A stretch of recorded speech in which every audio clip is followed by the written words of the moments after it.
This is Walter O'Keefe, inviting you to listen in on the Nightline. Tonight, live the incredible life of ages yet to come in a time that might be 1,000,000 years from now on X-1.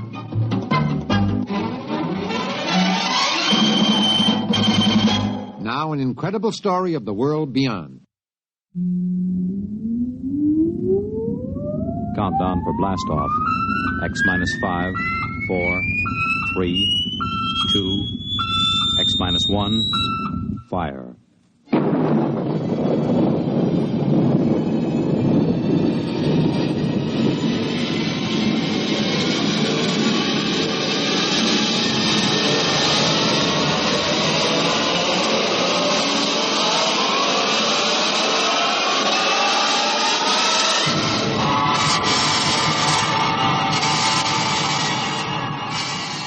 From the far horizons of the unknown come tales of new dimensions in time and space. These are stories of the future, adventures in which you'll live in 1,000,000, could be years on 1,000 maybe worlds. The National Broadcasting Company, in cooperation with Galaxy Science Fiction Magazine, presents X-1.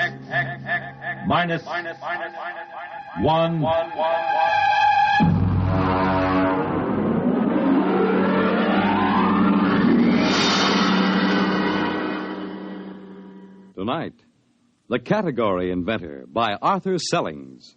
But first, hear this. I don't have time to tell you all about the many things that make Pabst Blue Ribbon a better-tasting, more thirst-quenching beer. Besides, you're more interested in how it tastes than how it's made. But one thing you should know. Experience is the most important ingredient in any beer. And Pabst is the product of America's oldest national brewer, established 1844. Pabst of Milwaukee.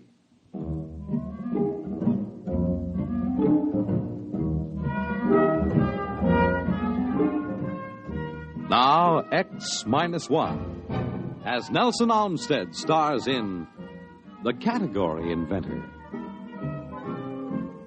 Frankly, I didn't expect to have the trouble. The morning that it happened was just like any other morning. I came into the locker room and took off my coat, and through the open doors I could hear the welcome sound of the boys warming up. Perhaps I should have realized something was wrong when Kurt Bergson, the orchestra manager, came up to me. Gilbert, how are you this morning? Fine, Mr. Bergson. I'm not late, am I? No, not late. You must have left the house early this morning. Yes, I did. It was such a nice day, I thought I'd walk. Luckily, I don't play the double bass. Bassoon isn't so hard to carry. You didn't get your mail this morning? No, I didn't. The mail usually comes about 10 o'clock. Well, I better get out there and warm up. Gilbert, I wish you hadn't gotten your mail this morning. You see, I have to let you go. What? But what do you mean? Why? What's the matter? Well, you understand. But, well, there's a concert tonight and tomorrow night. Who can you get to replace me? Where can you get a bassoonist? Where? Oh, no. I'm sorry, Gilbert. It had to happen. Oh, no. Not the bassoon. The timpani I can understand and the piano, but not the bassoon. I'm going out there. Don't, Gilbert. Don't. You'll just be unhappy. Now, let me by, Mr. Bergson. I've got to see it with my own eyes.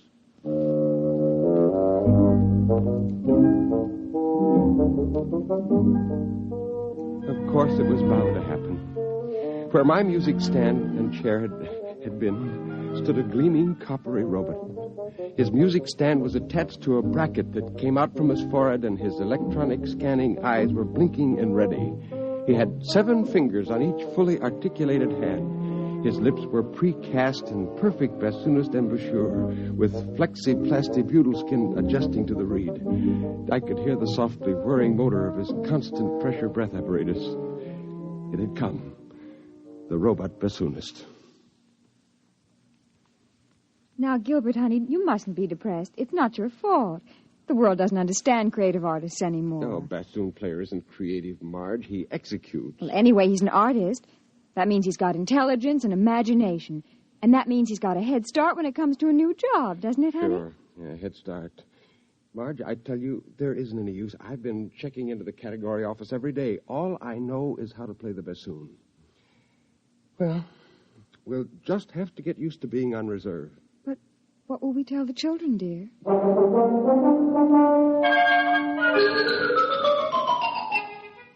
And then, of course, one day the household robot broke down in the middle of breakfast. Gilbert! Well, what is it? What? The robot right in the middle of getting breakfast, it exploded. I'll ring center. Oh, but the children will be late to school. Call in, Michael. Well, there's not much use in their hurrying if there's no breakfast, is there? Well, I'm trying. You think it's easy making breakfast by hand? Oh. Don't just stand there. Do something. Oh. The children won't get any breakfast, and they've got enough to put up with. Well, what do you mean by that? What exactly have they got to put up Look, with? I haven't got time to argue with you. Which one of these tubes is the orange juice concentrate? I think that's ketchup. Well, turn it off. Oh, you jammed it. Oh, it's been like this ever since you stopped. Ever since I what? Oh, keep your hand over the ketchup. It's flooding the kitchen. Ever since what? Ever since they put me on reserve. That's what it is, isn't it? Listen, if you think... Oh, that confounded robot always in the way. I ought to... If you're going to use foul language, you might at least keep your voice down. You know what sharp ears the children have. Oh, so now I'm a corrupter of my own children. Well, let me tell you that... What's that? The Henomat. I said it to synthesize fresh eggs. It's out of control. Oh, Gilbert, there goes the ketchup again. No. Do something.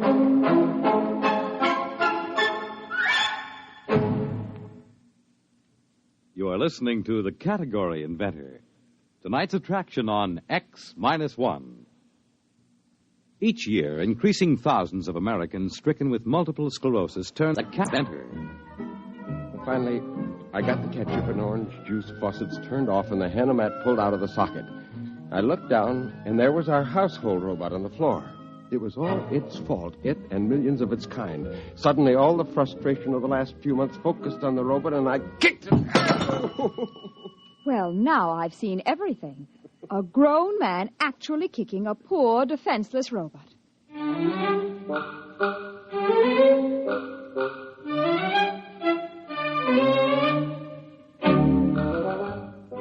I was expecting the mechanic from Robot Center when the door buzzed. I opened it, but it wasn't the mechanic. It was my father-in-law. Hello, son. Surprise, surprise. Oh, hello. I wasn't expecting you.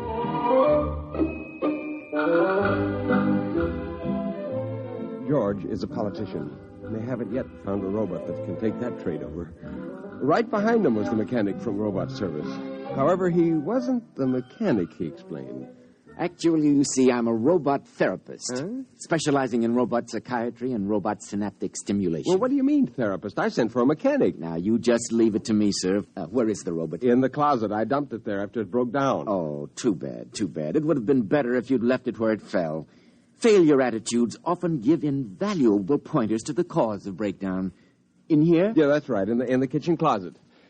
How do you like that? They got psychiatrists for robots. Well, certainly, son, that's the way things are now. They're branching out, keeping one step ahead of the robots all the time. Man's got to be adaptable. Now, you take old Tom Angel. Old Tom up and registers himself as the first of a new generation of reading card verse writers. He was first in, so he got charter rights. Now, you got the idea? Once you get in the progressive mood, you're all set. Yeah, funny kind of progress, dusting off a defunct custom. Yeah, well, nowadays, a man doesn't have to fight for a job. All he has to do is to invent one. That's one of the platforms of our party, the party that stands up for the reservist rights. Why, you know, it was our party who saw to it that every family worker and reservist alike had a robot of his own by inalienable rights. Oh, I'm sick and tired of having a robot of my own. I'd be perfectly happy if there weren't any robots at all, especially the ones that sit in their chromium-plated tails in chromium-plated orchestras playing chromium-plated bassoons. What? Why, Gilbert, you don't know what you're saying. You're talking like a Luddite. Oh, I am I? What's a Luddite? It's history. They were the people who broke up the first power machines 200 years ago. Well, if that's the way you feel... Hold it now, son, wait a minute, hold it. Well, what is it? What's the matter now? Pop, I've got it. Excuse me, I'm on my way. Mr. Perry, I just gave your robot a tape audio in there, and the results were sad. Yeah, well, look. Sad. Yeah, look, I'm busy. I'll talk to you later. That robot has developed a severe guilt complex. Guilt complex? That's right. Oh, they're sensitive, you know. Once they get the idea their owners aren't happy, they brood about it. They make mistakes, and that makes them feel more guilty. You just have to keep these robots understanding that you're happy. Well, finally, I got away from the robot psychiatrist. The category office was crowded with reservists hanging around with the slender hope of getting in a hot tip. I went into the first booth and spoke to the robot clerk. Yes, sir. You wish to file a category. I have your name and other information now. Nature of category. Neo-Luddite. Repeat, please. Neo-Luddite. Definition? The lawful opposition to the robot economy. Now, let's see a robot take over that job. Classification of category. Political. Your application will take a short time to check. This machine sends a copy to the registry below. They carry a complete file of all categories. Oh, is that it? I'm sorry, sir, but your application has been rejected. What?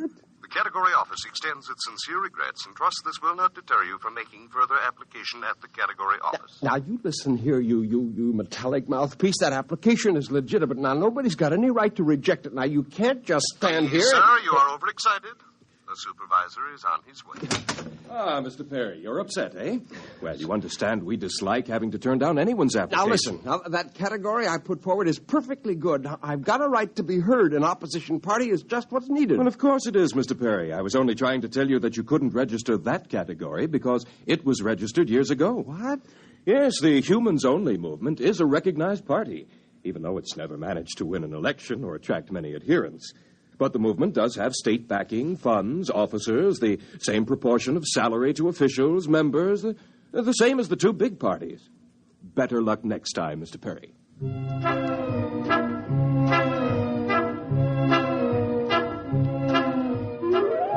was only one thing to do. Start all over again with some of the lines. Study and study until I could do it as well as I could play the bassoon. But what line?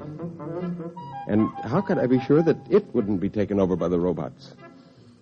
I was walking along the street, and then suddenly a soundy ad jumped up out of a hydrant at me, and I popped it and listened. Are you on reserve? Are you tired of being unemployed? Don't fret. Contact the C.P. Jones Bureau, Category Inventors, Room 53, Universe Building.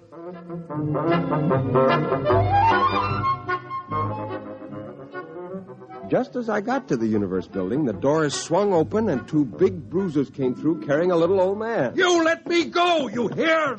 Let me go! I'll have a writ served on you. A man's got his rights. Now you let me go. Let me go. Oh. Are you all right? I'll have a writ served on him. Are you hurt? No. Oh. Well, I wonder if you could help me. This is the Universe Building, isn't it? Yes, it is. Would you mind dusting off my jacket? Yeah. Well, I'm looking for somebody here. I wonder if you could help me. Robbers. Throwing a man out after all these years. 10 years I've worked in this building. Oh, you work here. Well, then perhaps you could help me find... Yes, I had my own office. The C.B. Jones Bureau. You're C.P. Jones, the category inventor? You heard of me? I was coming to see if you could fix me up. Oh, well, it's just as well you didn't. I didn't have a category in stock. As a matter of fact, son, I never did manage to invent a single category, except the one of category inventor. Well, they finally caught up with me, revised my category a week ago, and canceled my license. Say, would you like to have a drink? No, I don't have any money, only reserve script. Well, that's good enough for an emergency. Come on.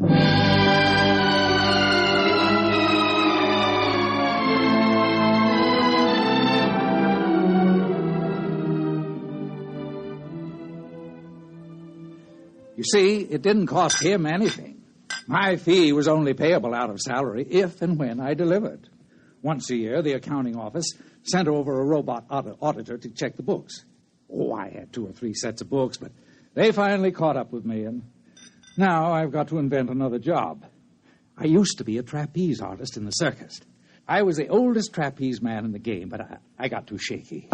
Have another drink. Yeah, well, it's my turn to buy. All right, but say, after we finish this round, let's move to a real bar.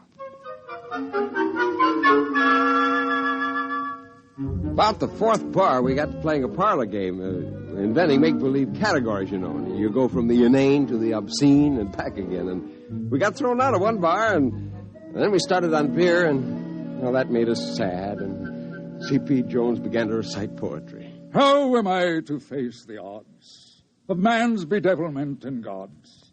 I, a stranger and afraid, in a world I never made. Say, did I ever show you a one-handed nip-up from the chandelier? I used to be an acrobat, you know. Alley.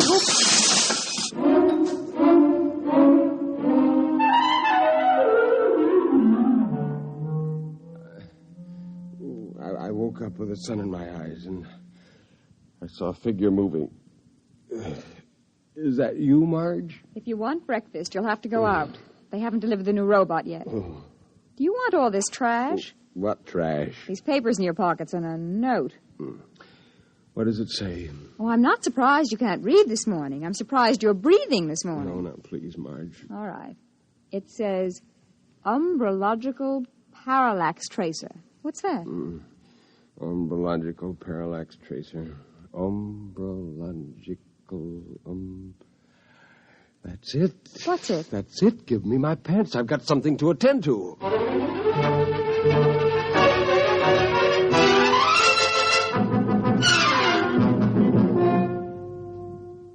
Well, I'm glad to see you, Mr. Perry. Trying again, eh? Category, umbrological parallax tracer. Well, most interesting. What exactly is that? Well, it involves ascertaining the degrees of parallax for the current umbrological investigation. It's not easy to explain in a few words. Of course. I thought it would probably be too complex for me to grasp. I'll check it through. Frankly, I don't understand half the details of the categories that we... let's see now. Oh, dear. What's the matter? The West Town office has already admitted an application this morning for an umbrological parallax correlator. Uh-huh. Now, you'll have to prove that the two functions are distinct and separate. Umbrological parallax That wouldn't have been a Mr. C.P. Jones, would it? Why, yes. You know each other? Well, yes, we should have met this morning and filed our categories together. But a parallax tracer is entirely different from a parallax correlator. You see, a parallax can be correlated in a dialectical opposition in a conjunction to and with it being traced. Now, to put it more simply... Well, that's perfectly all right. I'll see that the distinction is made.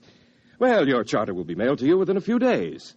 I suppose you want to share offices with Mr. Jones? Why, yes, sir. Yes, I suppose so. Very well, then. I'll have the offices assigned. Congratulations, Mr. Perry. You're off reserve.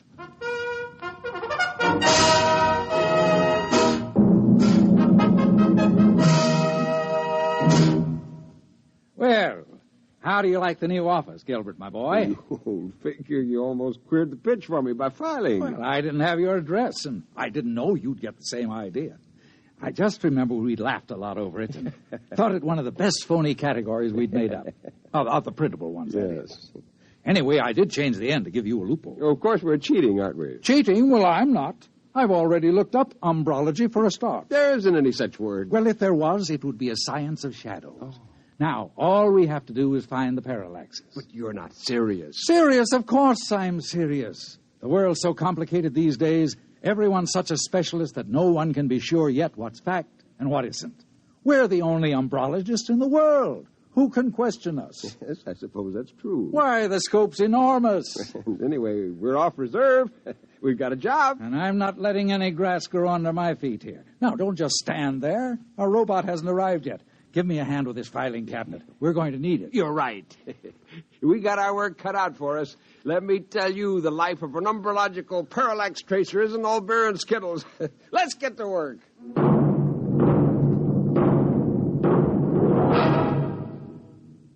Fred Collins again, and I'll have a word for you about tonight's X-1 in a moment. On your weekends, at home or in your car, or at the beach, or wherever you are, take a radio along and let Monitor take you along to wherever exciting and interesting and entertaining things are happening anywhere in the world. And sometimes under it, like this. This is Bob Haynes speaking to you from the central control room aboard the U.S. submarine Sea Lion on this UDT exercise called the Bottom Lockout. We're about ready to dive. That sound you just heard was the decompression. The top bridge hatch is closed. We're all secured now. Dive. There we go. Yes, from a ride in a Navy submarine to anywhere in the world where exciting and interesting and entertaining things are happening, Monitor takes you there, making your weekends brighter with celebrities, music, news, and sports. This is Frank Blair inviting you to join us on Monitor on most of these NBC stations. You have just heard X-1, presented by the National Broadcasting Company in cooperation with Galaxy Science Fiction Magazine, which this month features Daniel F. Galloway's unusual story titled If Money. Read it in Galaxy Magazine on your newsstand today. Tonight, X-1 has brought you The Category Inventor, a story from the pages of Galaxy written by Arthur Sellings and adapted for radio by Ernest Kenoy.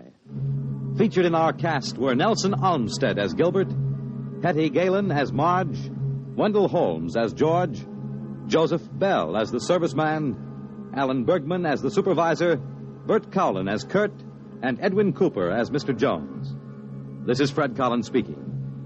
X-1 was directed by Daniel Sutter and is an NBC Radio Network production.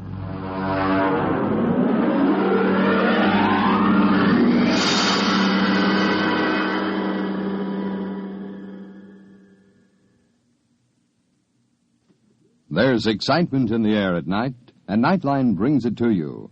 Hear Nightline with Walter O'Keefe, next on most of these NBC stations.